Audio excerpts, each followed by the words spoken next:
হাদিস 384। বারা ইবনে আযিব রাদিয়াল্লাহু আনহু থেকে বর্ণিত, তিনি বলেন, রাসূলুল্লাহ সাল্লাল্লাহু আলাইহি ওয়াসাল্লাম বাইতুল মাকদাসের দিকে মুখ করে 16 কিংবা 17 মাস নামাজ পড়েছিলেন। রাসূলুল্লাহ সাল্লাল্লাহু আলাইহি ওয়াসাল্লাম কাবা গৃহের দিকে মুখ করে নামাজ পড়তে পছন্দ করতেন।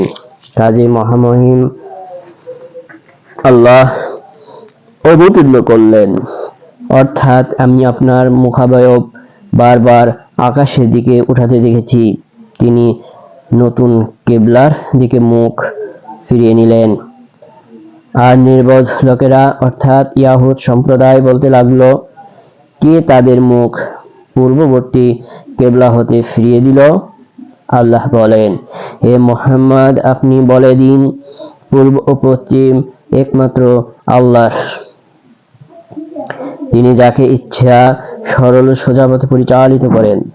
তারপর এমন একজন লোক যে নবী সাল্লাল্লাহু আলাইহি ওয়াসাল্লামের সাথে নামাজ পড়েছিল, নামাজের পর আনসারদের নিকট গেল। তখন তারা বাইতুল মাকদাসের দিকে মুখ করে আসরের নামাজ পড়ছিল।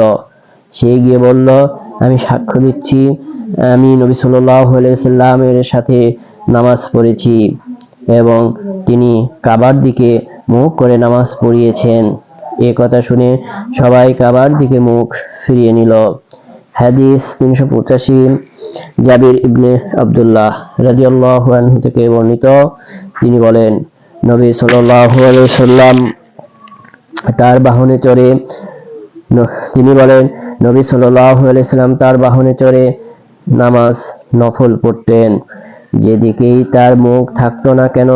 যখন ফরজ নামাজ পড়ার ইচ্ছে করতেন, তখন বাহন হতে নেমে কিবলার দিকে মুখ করে নামাজ পড়তেন।